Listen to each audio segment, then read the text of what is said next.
Year of the Mecha continues, and we compel you to play the Sega Saturn, or else Sega the Sanshiro will visit you and beat you the hell up. Oh my god. I'd almost forgotten about Sanshiro, and Yeah. I'm not sure how that's possible. Man, the man was such an icon. Yep. He promoted the Saturn. He was the first Kamen Rider. Welcome, King Kuma. Yep. Oh man. It's me as always. That magnificent voice you're hearing is my fourth commentator, resident time warrior, and fanatical elf genocider, Coolguy. What up? Yep. Talking about Sega to Sanshiro? Yes, of course, because we're playing a Sega Saturn game. I mean, technically we did last time when I showed, like, the Saturn port of Virtual On. But now we're getting into games that are like, oh yeah, this was made for Saturn first. This was a native Saturn game. Mm-hmm. I never owned a Saturn, so honestly, like the biggest thing for me is just that we are able to emulate a Saturn game competently in the year of our Lord 2023. Yeah, and even then, you could be kind of the passionate retro gamer that I am and actually have an original Saturn, but oh man. Outfitted with an optical drive emulator, so I don't need to worry about discs anymore or buying them. Pretty badass. Yeah. The nice thing I do like about this is, bro, I wanted to play Burning Rangers and can't get it to run, then look at the eBay prices. Oof. Yeah, those... Yeah, for your mental health, never look at prices for Saturn games, especially ones that came out in the last year that they put out games for the system. Yeah, ridiculously expensive. Oh.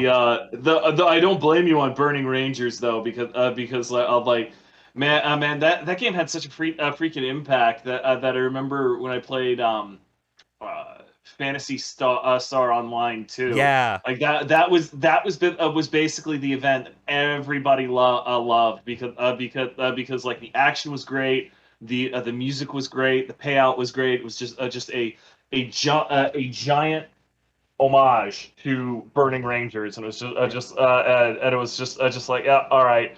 I never got the privilege of playing this game, but I still love it by comparison. Oh man, just thinking about like PSO2. If you want to like look up like a funny thing related to that, something that'll just give you life is like try and look up like old footage that someone recorded of like a Japanese stream with like the developers, and that it was like around Christmas time, and it gets promptly interrupted by like Takanobu Mitsuyoshi in a Santa Claus outfit and impromptu singing the Burning Rangers theme. God, just like it actually stuns me that with all of the necromancy that they've done with various IPs that Burning Rangers never got a second chance because it was such a runaway hit. Yeah, I mean, they made a sequel to Knights of all things. Yeah, and not many people choose to remember that game, probably for good reason. It's kind of eh. I was an active subscriber to Game Players back in the day. That monthly gaming rag. Yeah, and I remember Knights coming out, and they did a review and basically gave it a, this is a really interesting a really interesting game and everything like that. It's very creative, but it really sucks to play. Yeah. But then apparently it had such a huge splash that like I was seeing like full page ads for Knights in the magazine for like over a year afterward. It was just like, Jesus Christ, either this is really selling well, or somebody at Sega just absolutely adores this fucking game. I was never sure which one it was. Yeah. But alas, we're not playing Knights or Burning Rangers. God, honestly. We have a game by these fine folks, the creators of Grandia, Lunar, Sylphid. Yeah, they made a mecha game. I mean, honestly, Grandia gets pretty close to Mecha in a number of situations. So, like, yeah. I feel like they've got their in here. Mm-hmm. Said global warming, honestly, with when it was zooming in on the skull, I just thought it was a boner. I just thought there was just a penis in the middle of the desert, like global warming. Everybody's really excited about it. All right. Second half of the 21st century, we're not that far off. Things might actually get as shitty as this if we somehow manage to live long enough until then. Hope. Ugh.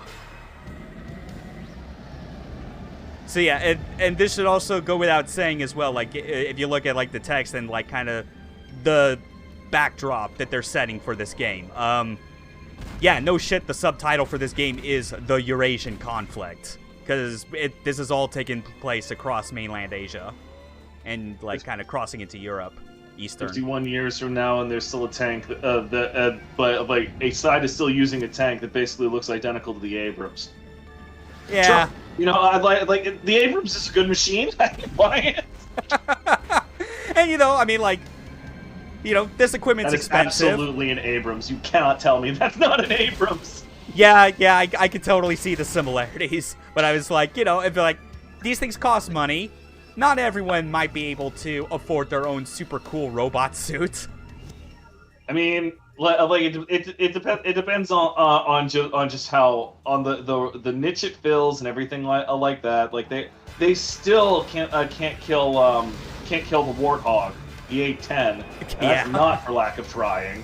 Yeah, but here's the new face of war. All right, there we go. Yes, despite what the name of the game would imply, Gungriffon is not the name of, like, what, like, these model of, like, mecha are.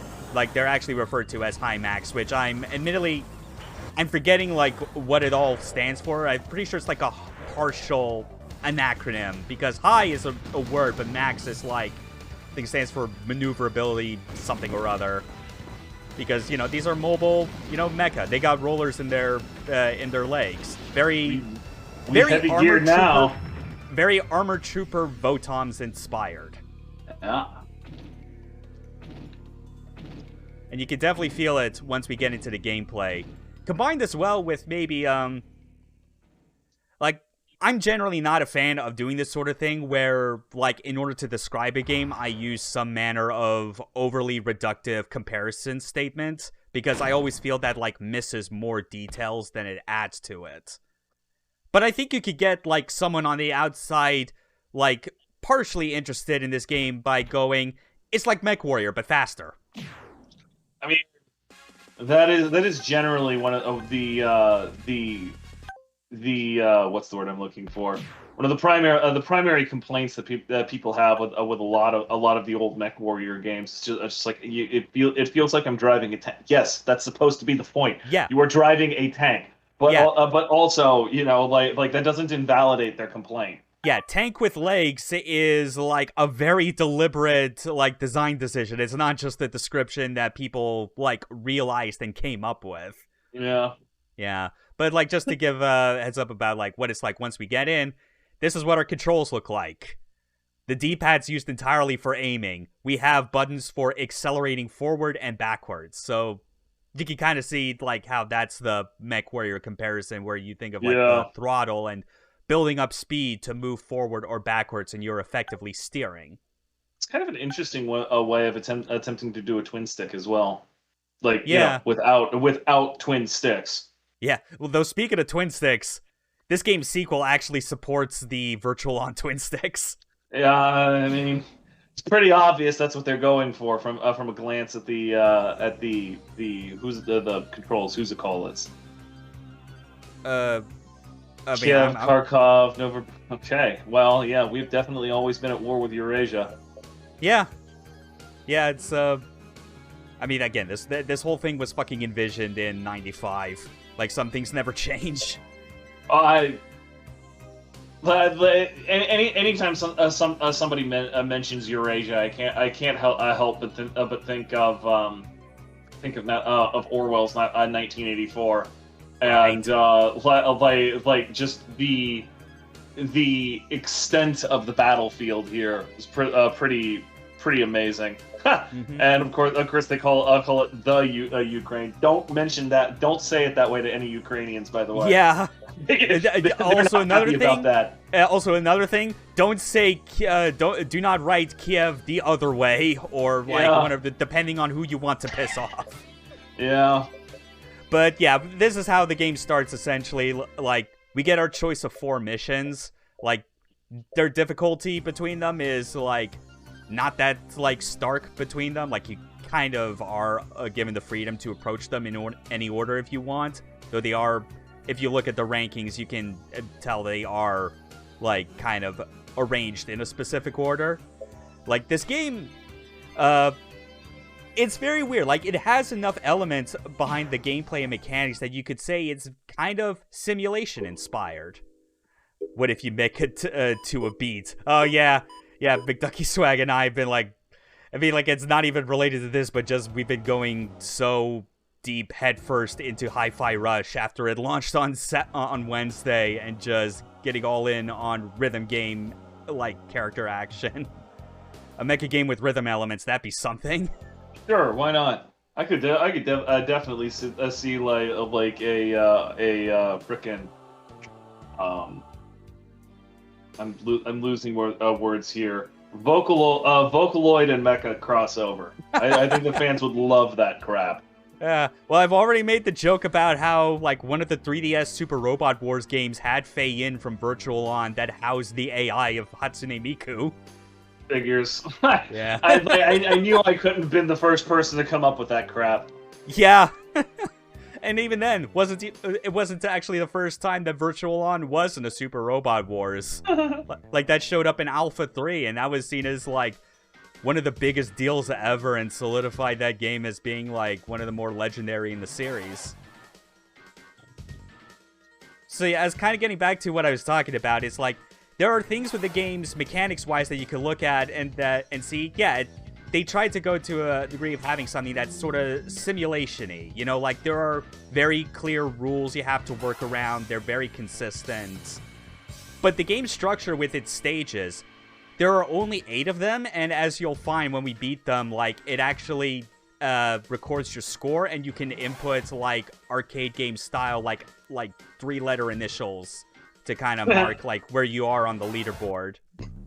So it's that's basically it, like, kind of like splitting the difference between those two sensibilities. I also appreciate that they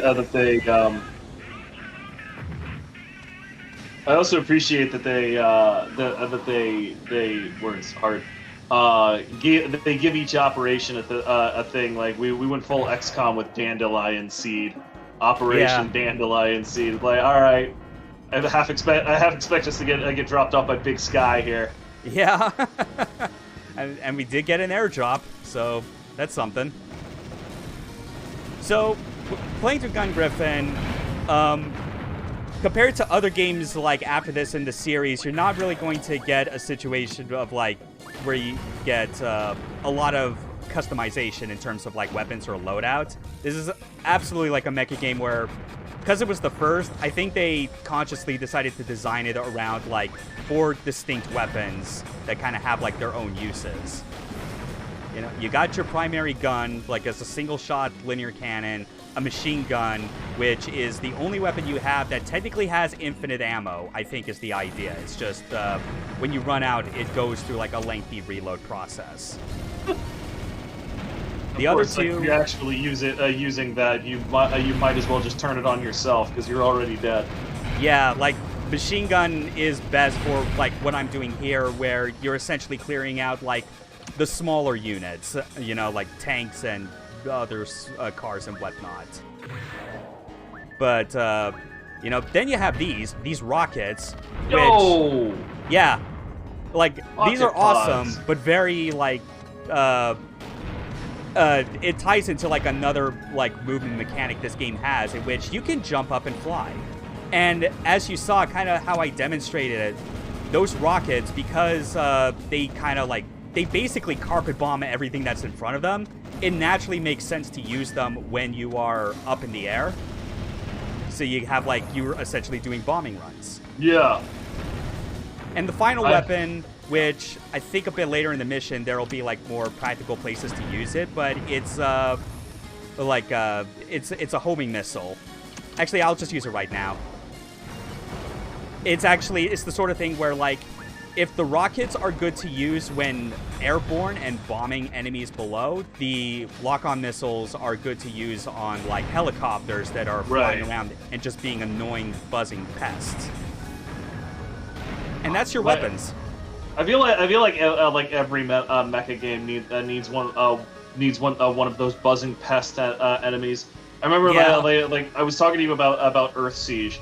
And yes. It was when we were discussing me coming on, and the that was one of the quintessential experiences in Earth Siege, is that that over the course of one or two objectives, you would always come up with a couple of enemy flyers that they couldn't really do anything to you. They only had this dinky little like tiny laser that couldn't really mess with you.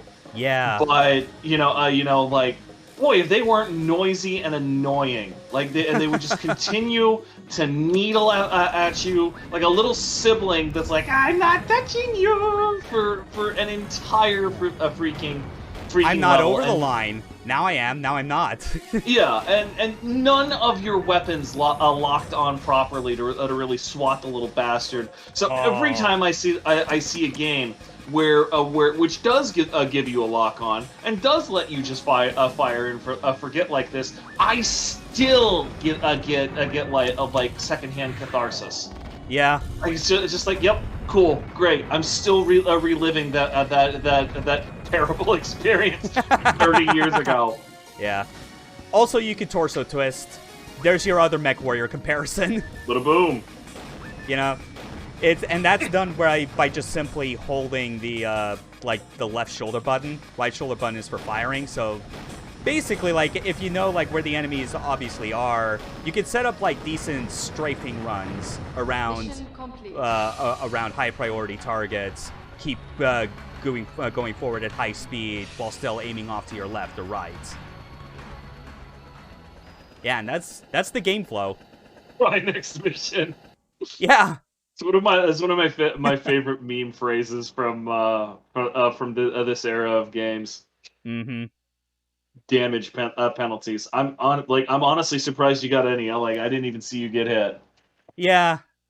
Admittedly, I think it's like paying attention to like how much damage I take is the one thing I always forget is somewhere on like the HUD, because I know how to read the map and the and like what weapons you have currently equipped, and even like the meter off to the side, which I didn't even explain that fully, but the thing with you being able to jump and like kind of fly around in the air briefly, that is governed by like a meter. You essentially have like a 3-stock jump system. jets, yeah. Yeah. And that's obviously a bit more in-depth than, like the jump jets of a Mech Warrior, where it is very specific. You like use it to get as high as your mech can reasonably get before it inevitably comes crashing down. Right. Yep. Train pain. There's a lot wrapped up in that word. Yeah. Also, this is the Sylphid system, which is a reference to another game art series. Which I believe was like... I always appreciate how the memory check goes up to 1024 gigabytes. Like, did you see that shit? Yeah! This thing's got 1 terabyte of memory. You know what? Like that's probably about right. Yeah, I mean, again, this was envisioned in the mid-90s. They assumed this is what we'll have by, like, 2071 or whatever. They didn't know. Probably closer to true than false. Somebody was very familiar with. God bless it. I'm losing the term again. It's the Moore's law. That's what it is. Moore's law. Somebody was familiar with Moore's law and was just like, all right, well, it's just gonna keep doubling from here. This is probably about right. Christ, I can practically see that conversation going on in a design meeting. Yeah, this is what I figured. We're full on urban combat now. Watch out for the trash cans. Yeah. Mission name Unbound. Ha! Yeah, an ironic name. I like it. Yeah, we just got to go downtown and trash everyone there occupying the city. I get the feeling that trash everything that flashes red is one of the core conceits of most of these missions. Yeah. So this stage is nighttime, and that leads to like another feature that your Hymax have. We got night vision. Yeah, I was gonna say I remember seeing a night vision button on there. I was like, boy, I accidentally hope pressed it annoying. During the last mission. Funny enough, as I briefly forgot what the strafe button was, because you can strafe as well, like basically like slide to the to like the left and right. Mm-hmm. So yeah, plenty of like maneuverability to it. It's definitely not something that'll like come to most people quickly the first time, because again, like, you know, you're using the D-pad to aim, not move. It's an inherently different feeling system. Also, I do like the detail as well when like I was using the cannon. Like you saw like the night vision like very briefly flash off because of just like I guess like the flash from the cannon fire being so strong. They were like, no, we need to like turn this off even for like a brief moment so it doesn't like burn out the display. Or blind the pilot, because that's genuinely a huge concern with a lot of light amplification devices. Is that you know, yeah, okay, well, ostensibly you shouldn't be able to put through that much brightness, and turns out like if you go from very dark to very to full light amp very quickly, it can screw up a person's eyes pretty bad. Yeah, like it's kind of interesting too, because it's like this is like the one game I can think of that I first recall seeing that actually be a detail of the game itself. Like any other time. There's more details going on there, and insofar as there is a noticeable loss of detail when you go into night vision mode, like textures that you can see just fine with optics. Mm-hmm. Like lose some of their sharpness when you go into night vision. That is incredibly real. Yeah. You know, like that is like when using a light amp, you are absolutely going to miss out on a lot of those little details, which, you know, in many cases doesn't matter, but you know, for an arcadey style Saturn game, that is a very impressive level of effort. Yeah. Let's finish off some of these stragglers by raining death from above. Dudes from above. Yes. Man, that is for a frickin'. You can maintain altitude for quite some frickin' time. Holy mother. Yeah, like, and yeah, you can see a bit more clearly, like, if you pay attention to, like, that meter, like, on the right of the screen, you know? Like, you see, like, the 2 remaining pips, but there's that green meter that's filling up, and now I got the 3rd one back. Yeah. So, like, you could definitely, like, go crazy with, like, the flying early on if that's what you want, but, you know, you will have, like, a penalty if you, like, abuse it too much, because there are inherent advantages to being able to, like, fly around like that. Yeah, no joke.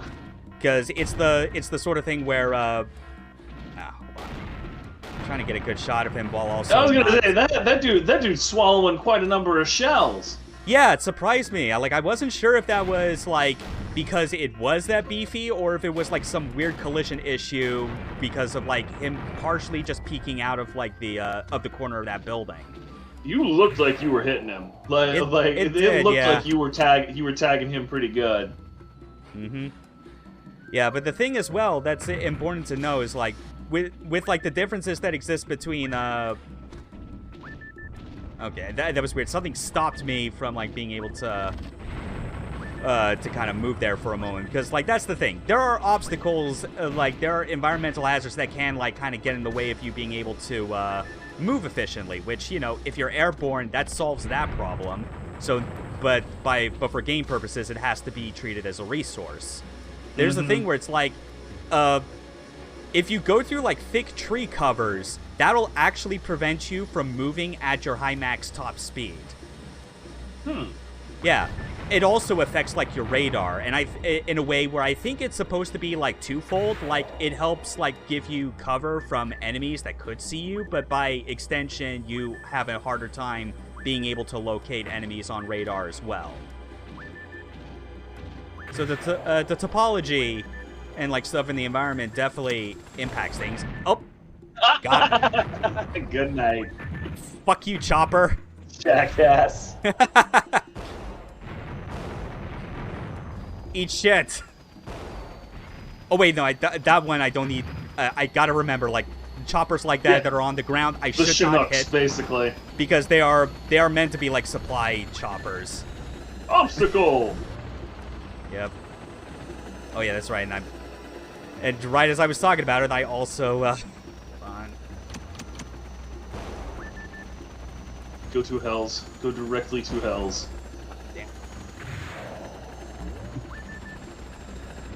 Fortunately, at least with this stage, it's like I don't need to worry about like defending particular targets or anything. It is all just search and destroy. Just, you know, it can take a while depending on like your ability to navigate. This game or this particular mission is giving me a lot of battle tanks vibes, which was a game like a tank-based game, obviously that was around came out on the N64 around this same time. Okay, yeah. I think it was called Battle Tanks anyway. All right. I remember the game very clearly, but like I'm having difficulty with the name. Yeah. Alas, I am now out of the homing missiles, so now I gotta be a pro and like manually aim my shots. And man, those supply choppers they were implying during Kharkov could like actually rearm you or something. Is that not real? Yeah, but I think it's like you kind of have to like stand next to them for a while to kind of like trigger the whole thing. It's the sort of thing where obviously it's from a game that came later than this, but I do wish that they had something akin to what you have in Steel Battalion, where you're able to manually call in your supply chopper, so you at least have a bit more control over where you're gonna be in the mission and like give you like the rearmaments exactly when it is most necessary. Or even just something to initiate it, like simply standing next to it for some indeterminate amount of time, like that's generally something that players end up feeling pretty bad about simply because oh boy, they feel like they're not in nearly enough control when they're being pressured, and when they're not pressured, they just get bored really easy. Yeah. Man, friggin' swatting those things down with a freaking what amounts to a tank's main gun, like serious shades of Battlefield there. And you'd only do that like once or twice. Man, it felt good to just nail that attack helicopter from across the map with a T-72's main gun. Yeah, and it's like for all like the mechanics that this game has. That's why like some of these I'm having trouble trying to hit, because like most of these are helicopters, but there are occasional fighter jets that are just literally like doing runs throughout. Yeah, like, super fast movers. But it's the sort of thing where, like, compared to like what you would kind of expect if you like paid attention to kind of like what sort of Japanese developed mecha games exist, what sort of mechanics they employ. This is one of those rare Japanese mecha games where it's like, no, it's all manual aim. Well, aside from the homing missiles, obviously, but like, there's nothing akin to like an aim window you have to manually put over a target and then keep it there so that your shots are guaranteed to land as long as they are like, as long as the enemy is within like a general area of the screen space. Right. Yeah, I think I'm just gonna turn off the night vision for this, just because it also makes like the radar a bit easier to tell since like because it just literally turns everything green. Yeah, those the fast movers are modeled very accurately in terms of they actually do leave the war zone and come back, which is one of the most frustrating damn things in experience for any ground pounder. Yeah. Like, all right, cool, can't do anything with that. Yeah, I'm just gonna stand up here now and wait until they come around. If I stop getting my buttons mixed up. Warning to you too. Do you have a coherent explanation for what triggers that warning thing? Is that just when you have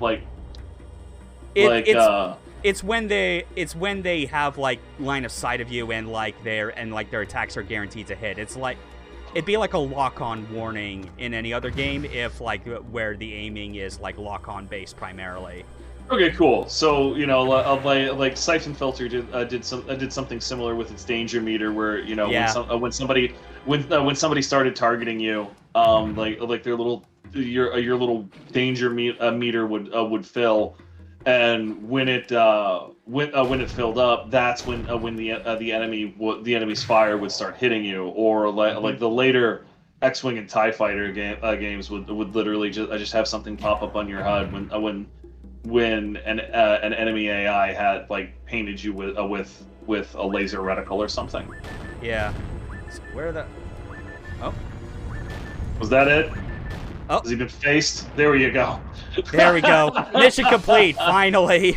That definitely took me a bit longer than it had in past situations, but I think that's because again, like I get a bit overzealous with wanting to use the homing missiles, even though I know their best use case is literally on all flying enemies. Flying units are annoying. They are. It is known. All right. Still appreciate the extremely cheerful, like, ranking screen tune. They're so freaking happy. It's like, everybody's good job, so you freaking did a thing. happy to be here. I was gonna make a joke about how we weren't trying to trying to get high scores to submit to the Guinness Book of World Records, which like that in and of itself is one of the funniest stories nobody's told. Is that in the 90s, like when the Guinness Book of World Records was like a big moneymaker, a big news and everything like that. They made multiple comments about how we get people submitting high game scores to us all the time, but we want to put in records that people actually care about. Yeah. And then for friggin' 2010 or so rolls around. It's like 20 years later. Nobody gives the slightest crap about the Guinness Book of World Records anymore, and like most people alive are just like, what the hell is that? And they start outright soliciting for high game scores and like fastest speed runs and stuff like that in a desperate attempt to remain more relevant. It's just like your time has passed. Yeah. So now we're going all the way to Siberia.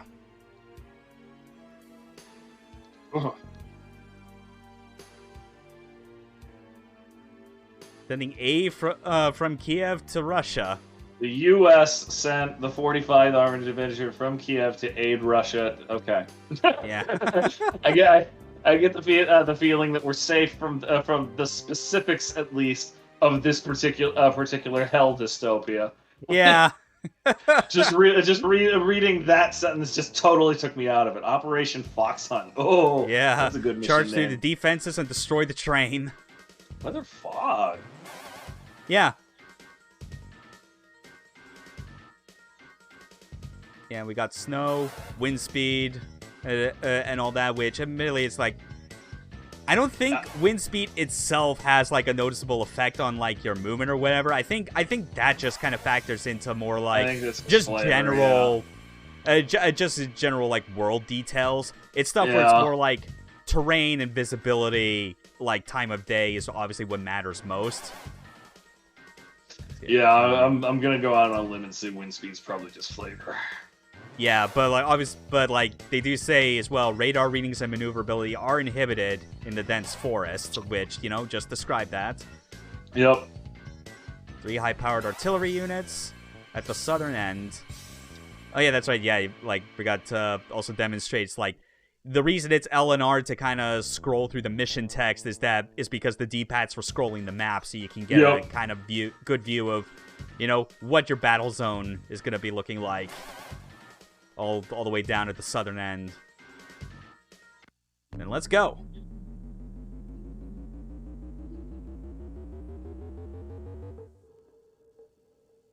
Yeah, okay, wow, yeah, the fog was absolutely... Yeah, I was gonna say, they were not kidding. Turn on. Night vision's not gonna help here. Holy mother. Dude, you gotta rely on light amp. Yeah, this is why you gotta rely... You gotta make sure... Yeah, and now that we're also, like, in the middle of the trees, as I'm kind of getting into certain positions, you can see, like I described, it does affect the radar reading. They can't see you, but you also can't see them. That is pretty cool. I wasn't sure how fluffy that was going to be versus crunchy, and that's very crunchy. Yeah.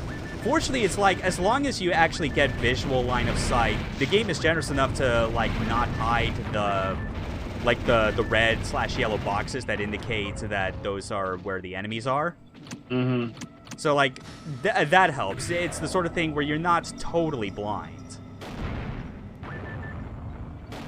Also, if you were of a mind to try to make an AI that would play this game by visual input, the way they do with like Doom or whatever. Oh, like, yeah. That's basically how you continue to do it. Just be like, okay, cool. I don't see anything on radar, but the mission isn't ending. So I should just sort of wiggle around until I pick something up. Mm-hmm. All right. Oh wait, I think there was a. Although that keeps disappearing out of that corner, that might just be like a something like a airborne unit. Because as established, we got like a lot of like flying units that do go in and out of the area for scraping runs. Oh wait, supply helicopter around here, but man, I'm impatient. Screw it. Zoom, zoom, zoom. Yeah, zoom, zoom, zoom. Yeah, you've only got like half a dozen enemies left, unless any of them are especially. Oh no, wait, no, that never mind. That eat rockets. Okay, sure. And all that's left, I somehow missed this one tiny tank. What does he think he's gonna do? He's the one who has to live with it. If you didn't have orders. Yeah. There we go. Those are some very beefy looking arty units. Mm-hmm. Too bad they blow up really easy, but whatever. That's their problem and not yours. Yeah. Definitely gotta. Oh. Refuel complete. Oh right, it's talking about your jump jets. Mm-hmm. I was just like, what are you talking about? Refuel? Well, you really do run pretty dry on ammo in these missions, huh? Yeah. You're not on the hardest mode either. I imagine like crap gets intense on the highest levels. Yeah, definitely. Like, you got to be really good at aiming and like making like your movement routes count. Yeah. Because this isn't the sort of thing where you can approach with like a traditional shooter circle strafe mindset or anything crazy. Although machine gun still works out pretty well. Yeah, I mean that's why the machine gun has a surprising amount of pep to it. Yeah, it's just that while it is an infinite ammo weapon, technically, it does come with the penalty that, like, if you do run out, it does eventually need to, like, reload itself. I mean, sure, that's fine. Like, I was genuinely expecting that loading that machine gun would basically mean like you would be there plinking away at some dickhead's armor all day. Yeah, and that is something like absolutely not the case. Like you rake somebody from ass to Atlas with one of with that machine gun, and they are going up. I think that that chopper is moving so fast that, like, even if they had a lock on, my missiles were not catching up to it. Need more God of those. damn, Those man. Holy mother! Seriously, they're like he's booking it the way the jets were in the last level. Ah, fine. Yeah, Gonna have to. you winged him, but you didn't get him.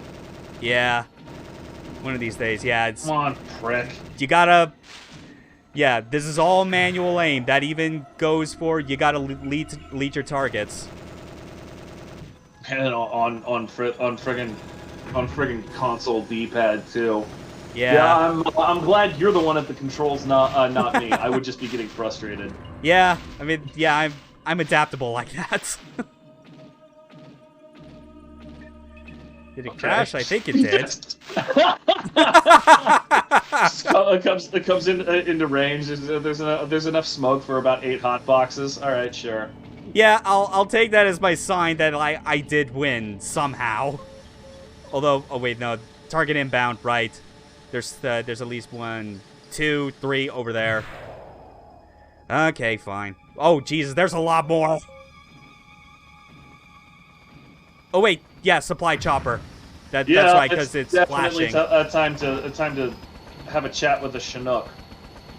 All right, just fucking do this shit. I don't know what I need to do. What exactly are we doing here? I genuinely forget. Okay, no, yeah, it is. You just all wait. Right. Okay.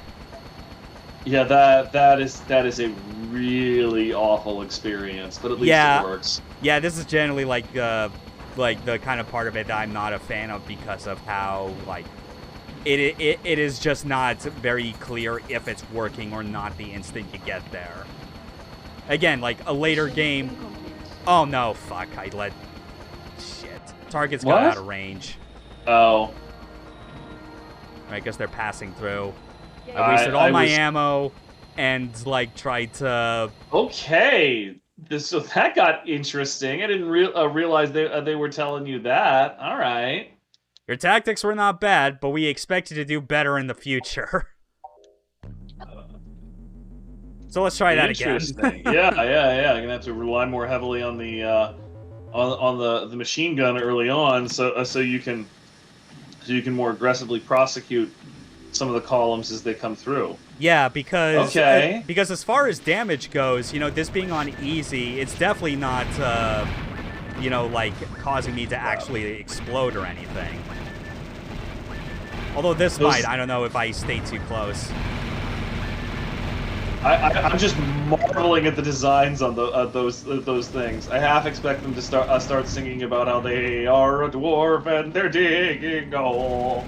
I mean, you say dwarves, but like my mind still goes hi ho, it's off to work we go. I mean, also legitimate for friggin' for those things like yeah. They look local equivalent of 3 foot tall. It constantly looked like they desperately needed to take a dump. That's the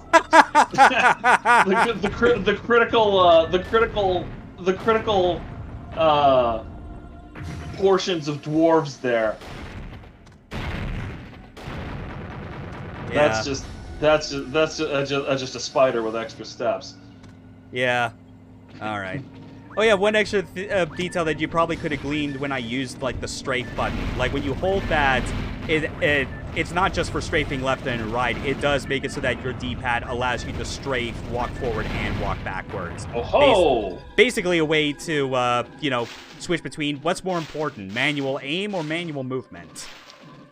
What was the game that had? Yeah, there was another console game I remember from around this time that did something similar. Crap, this is the tricky thing about my memory.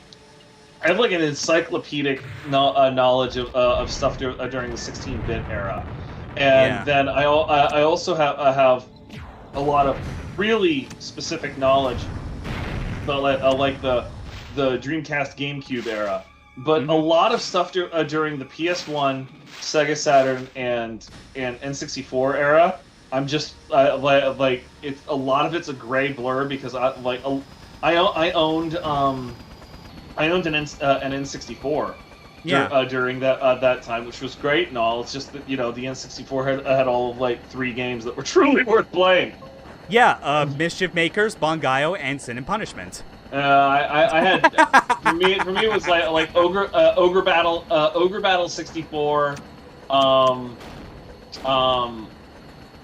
Star Fox 64. Yeah, and there's one other one I really enjoyed. Hybrid Heaven. I actually had Hybrid Heaven. Yeah, that's an interesting one.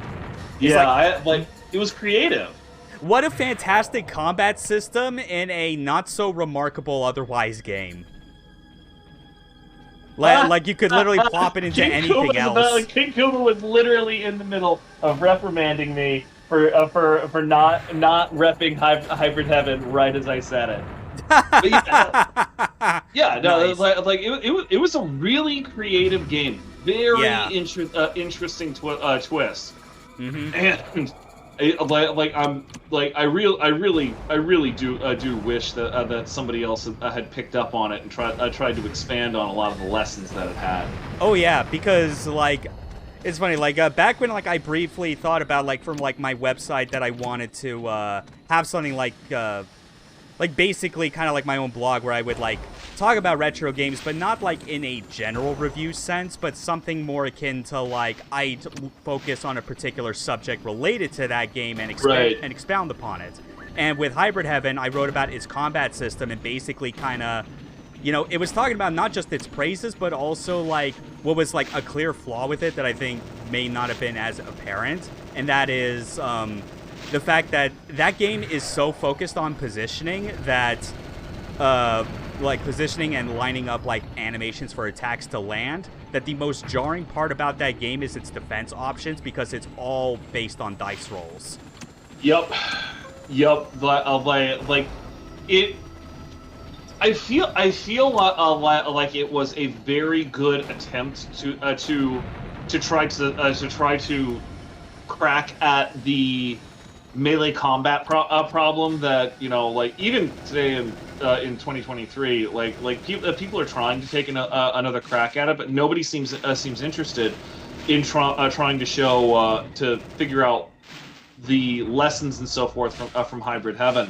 Yeah. Because you have Mountain Blade style combat that gets modified and expounded upon in something like We Who Are About to Die.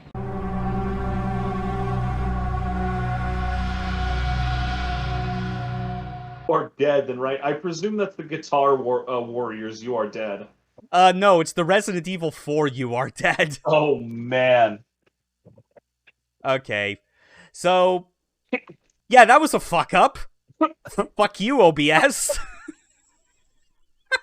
God damn. Oh shit. Okay, hold on. Let me find again. Get the projector source. Share that with you again so you can see the rest of this. Yeah, we are definitely not playing past stage 4 for sure. Okay. Oh my god! All right, fucking here we go. Hell! All right. Let that be the worst thing that happens to us. Yeah. That's At least it wasn't. At least it was not my entire PC crashing, turning off, and rebooting itself. Oh, I would have had a stroke. That would have been frustrating. Just sort of riding that APC like it's your roller skates. Okay, cool. Yeah. But the constantly frustrating thing about Mountain Blade style combat, just to pick up exactly where I left off.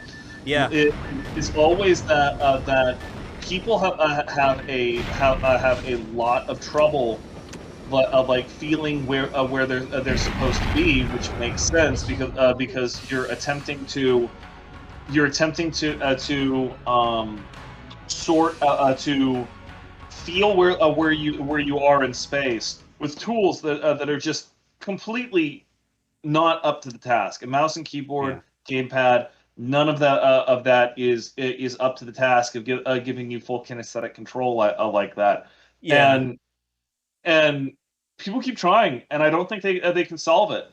And even if you want to keep trying to solve it, you know, at least explore some other options. And Hybrid Heaven, I feel like did an amazing job of doing that, just by saying like, look, get in position, be able to process where these things are coming from, and you know, like have some more control over what you're doing, instead of just trying to get used to the jank of a specific system through force of habit.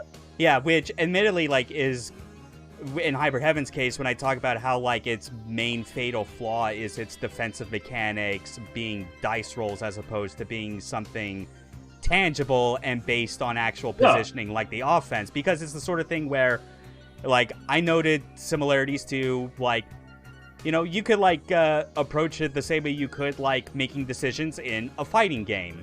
And like what is an important decision you have to make for defense in a fighting game? You're gonna block high or block low, because most often that'll cover at least 2 out of like 3 possible attacks. But if they get that one attack that's not covered, then you're fucked.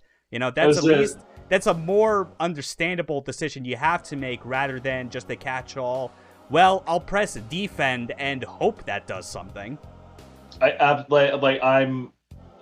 absolutely can see like what happened there, and just I've been programming for my entire adult life and a lot of my adolescent life, and I'm actually within like a week or two of releasing my first game into early access, and I guarantee you that the developers of Hybrid Heaven wanted to do something exactly like that. Just have the defense work much the same way on vectors and positioning, and it got really annoying to make it all work. And deadline was coming up, so they said, "F it, like just make it work." Like an RNG roll is what we got. RNG roll is what we're doing. Yeah, I can believe that, especially when development of that game like took a lot of time, since it started very early in the N64's life and went through a lot of changes. So here we go. Warning us ahead of time that like our most powerful weapons, the missiles and the rockets, are in short supply. So we gotta kind of wait until like we got a supply chopper that lands, and then we can actually get more and go crazy with them. We should name Bloodstorm. All right, we've gone from XCOM to Edge. Reinforcement squad of APC Hymax are expected to arrive in this area soon. I forget if like them mentioning that are supposed to be seen as reinforcements for us or reinforcements for them. I forget. Yeah, I mean, if they're bothering to mention it, I presume they're enemies. Yeah. Utilize the firepower to defeat enemies entering from the left. All that stuff. Yeah, just another like deal with enemies to destroy. I don't think. Hopefully, it shouldn't be an issue like last time where I completely forgot that the final part of the Siberia mission is you have to blow up the train as it's passing through. Like that was why I had failed. I'm pretty sure that your briefing never mentioned any of that. By the way, like we can go back and check the tapes, but it probably did. I was just like, but between all the talking and like kind of keeping the energy going, I'm not certain it did. All right, well, I got two halves of the same VOD anyway because of OBS fuck ups. I'll be sure to look back through both. Yeah, like we'll check the tape on that one, but not really feeling that. Come on. Oh fuck. Well, don't worry, he was a friendly, thank God. Ah, shit. Your Hymax is one of the only ones that doesn't make me just want to pet them. Okay, did you just mid-air an enemy chopper? I did. I think so. That was awesome. All right. We'll go with that. That's how we're dealing with enemy choppers from this time. From this point in. Because I feel like the missiles are failing me way more than they should. Yeah, like I mean, I'm you fired one directly up that enemy chopper's tailpipe. I'm not sure exactly what they wanted beyond that. Yeah, I have no freaking idea. Either way, this is the last mission for this stream, because again, it's like kind of as I mentioned before, like in the lead up to this is like the most I've played of like any Gungriffon game like in a straight row. Like I've always kind of focused. Ah, shit, we lost the supply chopper. Whoops. I mean, considering this battlefield, I'm a little dubious on whether or not you would have actually had time to rearm anyway. Yeah, I mean, I probably. It would have made me like a sitting duck more than anything, and I'd have to like shoot ammo as it's getting refilled because enemies keep coming my way. Just that, like your briefing implied that you're at least partially responsible for the integrity of your unit. So like all of these allies you have, you need at least some number of them to survive. And you know, it's just like, okay, cool. That's wonderful. What happens if all of them die while I'm reloading? Yeah. Jeez, All right, that guy has a pretty intimidating design. I'm not gonna argue that one. You know, it took me a second. That Hymax design reminds me of. Did you ever play SimCity 2000? I always. Okay, this is a weird one because I feel like I always get that or like 3000 confused as like the SimCities that I played. Maybe it might have been both. Okay, well, do you remember Arcologies, like the super late game thing you can get that's just like specifically supposed to be a little city within a city, right? Yeah, that sort of rings a bell. Yeah, like the one that everybody talked about were the launch arcologies, because they had like these little biodomes, and if you had enough of them or whatever, there was an Easter egg you could do where they would launch into space and go colonize space or whatever. But the level 3 arcology, the one right below that, was called the Darko Arco, the Darko arcology. Great, and nice name. Yeah, and it was every bit of 90s extreme edge in building form, and that Hymax just totally reminded me of the Darko Arco. Hang on, I'm gonna link the picture in chat. Do so. Also, Jesus Christ, there are so many tanks. And there were many tanks. Like, as I saw 3 tanks on one side, there was like another group of 3 literally going the opposite direction of the screen. Yeah, here we go. Okay. Yeah. So it'll be a bit difficult for me to like arcology. Look. But yeah. There it Definitely is. for people to take a look at if they're so inclined. I do appreciate that my image search put me to Planet Minecraft for a SimCity 2000 resource, but you know, here we are. Yeah. Oh well. It's modern internet. What can you do? I don't want to do anything. I find it genuinely hilarious. True. I mean, just hearing Planet Anything, like, already does enough to like take you back to the point where it's like that's no way any of those could still exist now, right? Oh, the old GameSpy network of like Planet websites and whatnot. Yeah, I was checking myself because I'm just like, yeah, they couldn't possibly, right? But and I think that's true, just because like they continually kept taking down even the mashing servers from old GameSpy stuff, even though. And then it was always hysterical to me because the fans would there's another Darko Arco. Yeah, the good timing too, because like my resupply had just finished and I was like, I knew someone was approaching behind me and I'm like, oh god, please don't blow up the chopper. Gotta move.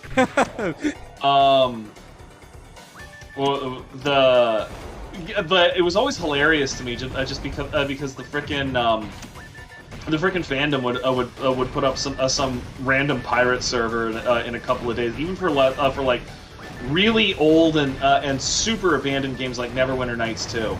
Oh, like right. Neverwinter Yeah, that did have Nights 2. multiplayer. Yeah. Huh? That did have multiplayer, or at least like. And they even still had a whole bunch of like persistent world servers running their own modules and so forth. Even though that version of the Aurora was, I tell you this as a maker, was absolute garbage to work in. I bet. I mean, like I at least seem to recall, at least like as far as games that still use like the Aurora engine, that was still used to power the first Witcher game when that was made, and that's already like a huge jank fest for like its own reason. The Aurora was a pretty sick engine all around. Like making stuff in Neverwinter Nights 1 was a genuine joy. And it's harder to go back to now, and obviously like you can still go back to it because Beamdog picked up Neverwinter Nights and updated it for the modern generation, and all like that. So stuff that you do in Neverwinter Nights 1 can genuinely still be shared with audiences today, which is great. But you have so much control, and everything feel like nothing takes that long, and pretty much anything you need done, from camera hacks to texture packs to even like alternative physics, you can get a whole bunch of stuff in hack packs that just get included, packaged in with your module, and are not difficult to distribute. Like, it's a pretty good experience. And then everything in Neverwinter Nights 2 is just a complete pain in the butt. Like everything takes a million years. Everything requires finagling. It's just a nightmare. Yeah. It's like it boggles me, but people apparently still wanted to mess with it. Yeah. Well, you got mauled up there. Freaking 1,000 damage. Shoot. Mm-hmm. So yeah, that's how. And then like once you complete like the first 4 in any order you choose, then you unlock an additional 2. You beat those, and then you unlock the 7th stage by itself, and then the 8th stage by itself. Obviously, getting harder and harder. We're not gonna do that. We're good for now. Yeah.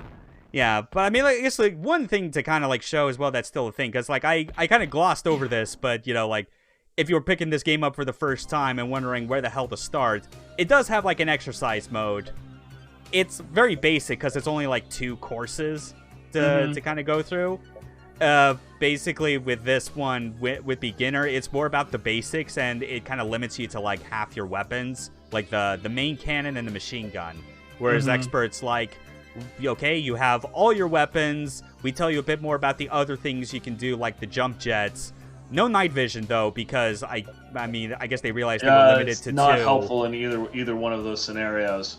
Yeah, but I can at least do like one of these quickly, because as well as show that unlike the main game, these are not tied to what difficulty you select in the options menu, and have their own like very set specific leaderboard that I have still not been able to place on any of them because it's all based on time. Right. Yeah. So we'll at least see how well I can do, how fast it'll take, and how it does not rank anywhere near the top. First things first. Required. Oh, ran out of those. Shit. Yeah, they didn't exactly give you a whole lot of rocket mods. Yeah, because it's like, because the number itself initially misleads you, because you would think, oh, that's like, it'll go down 1 for every shot. No, it's firing like a salvo of 8 at once. Yeah, there's a reason why it tells you you're low at like 20. Yeah. So yeah, the idea with both of like these exercises, you gotta destroy all enemies, and once that's done, you can cross like the big blue line at like the northern end of the area of operations. It's an interesting way of handling it. Yeah. definitely a lot more effort put into training the player than in a lot of comparable games. Though I suppose Yeah. part of the reason for that is that there's a there's a lot more that goes into this game in terms of combat movement and so forth. Yeah.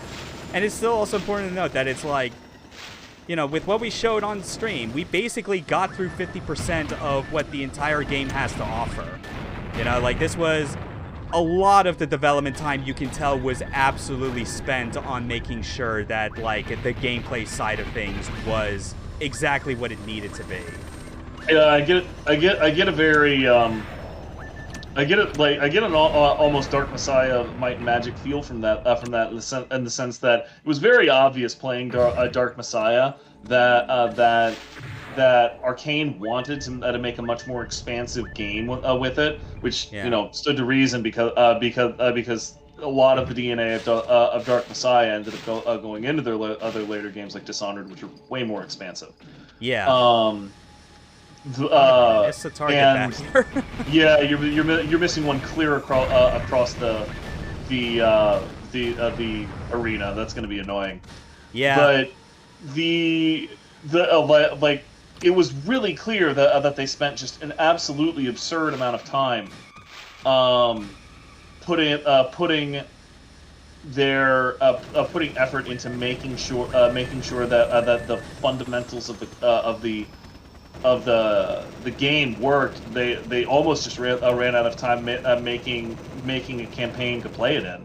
Yeah, it's the sort of thing where I feel like that's the common curse when it comes to mecha games, and it's something that'll be like even more apparent like the further into the series I get, the more we start looking at games that came out after this, where it's like, and especially why like I put such an emphasis on wanting to like show off these like Japanese made games, since like as far as origins go, it kind of, it's not weep of me to say, it's just fact, like it is a Japanese centric genre. Oh like, yeah, it originated there. But it's the sort of thing where despite that, no one seems willing to like give all these developers like the necessary budget to make sure that not only are the systems developed, that the mecha fantasy, as it were, is replicated, but that all the other necessary like factors that make a well-rounded game are also there. The larger thing that I would indict them for is just unwillingness to revisit a success like Mech Warrior in the West and Super Robot Wars in the East are basically the two major franchises that have had a functional game system. Jesus Christ, that have had a functional game system that they have been willing to go back to more than once or twice. This is absolutely a functional game system. Yeah. And I don't see any reason why it would have been a bad idea for somebody to just go like, all right, cool, clearly this works. Let's go ahead and just make a like the second Gungriffon can have some relatively minor balancing and weapon content upgrades, and then the only thing you need to worry about is making a very compelling campaign. That's what you need to worry about. And that's the bigger thing that I would indict a lot of people on for that. Not even just so much, well, you didn't give it enough budget to succeed the first time. Well, frequently there isn't enough budget to have something succeed the first time, so you prove the concept, and then you go back and double down on the concept. Yeah, and at least with Gungriffon, this game did get follow-ups. It was like a small franchise for a time. The sequel came out on Saturn, and like campaign-wise, like that is very similar to what this game has. It is, again, like a very limited amount of missions, but they are marginally more complicated in comparison to this, as well as having like actually the option to select which weapons you want to take with you into a mission. as well as a variety of control options. Because again, I mentioned the virtual on twin sticks, but there's also some crazy stuff you could do in that game. Like if you have like a second Saturn controller and a friend, you can basically both control a high max at the same time, like it's a two-seater. Oh man, you go straight out for a friggin' crap. A movie name is escaping me now too. Pacific Rim. Pacific Rim. Yeah. That's it. Go straight out Pacific Rim. That's the Yeah. good shit right there. You don't need to mimic the exact moves between the two of you every time. It's just more like, one's in control of the movement and the other is like more in control of like the fine aiming and weapons. But like it's an interesting thing. The game even has like, well, actually, no, I think I'll save it a bit more for like when I show it on stream, because like that is obviously going to be like on the list. Because Gungriffon 2, I definitely like more than this. It is a cool ass game. And then, of course, like, it didn't end on Saturn. There was Gungriffon Blaze for the PS2, which is also on the list. And then it ended with Gungriffon Allied Strike for the original Xbox, which will not be on the list for very good reason. Yup. Yeah. All right. Well, I'll stop going off on random tangents to allow you to finish the stream. Oh yeah. Honestly, I mean, like, whenever I have like Kaboom Dragoon like on for these streams, or like hell, whenever I do any of my Let's Plays, we get off on a bunch of wild tangents. So this is nothing new to me. No, there's a difference between running off at the point while the show is going and dragging on the show by continuing to run off with points. I try to keep myself from doing the latter. Fair. But yeah, that's it for like this for this stream. And at this point, we have now like done 4 streams in this year-long project and introduced all of like my co-commentators. The order that they appear in will start to get a lot more fucky from now on, because it's not just the same order every month. But definitely check out Coolguy's stuff. He's part of the Time Warriors, him and the Last Robo Kai. If you want like some fun like Let's Plays that they've done in the past of like, primarily arcane games and, Warhammer 40K, all that good stuff. He's a cool guy. He's even, like, you mentioned it offhand, he's been working on a video game. It's in early access, or about to go into early access, if you want to plug that. Yeah, the floor is yours. Okay, sure. Yeah, the game. I'll link it in chat real quick. We're on Steam. The game is called Endless Dark. The basic shot is that you are a sentient robot that is in charge of keeping a sleeper colony ship going. You have no idea how long you've been there. You have no idea how long it's going to take. And the premise of the game is very unique in that there's no enemies, there's no NPCs, there's only you, the piece of garbage ship you call home, and all of the endless darkness around you.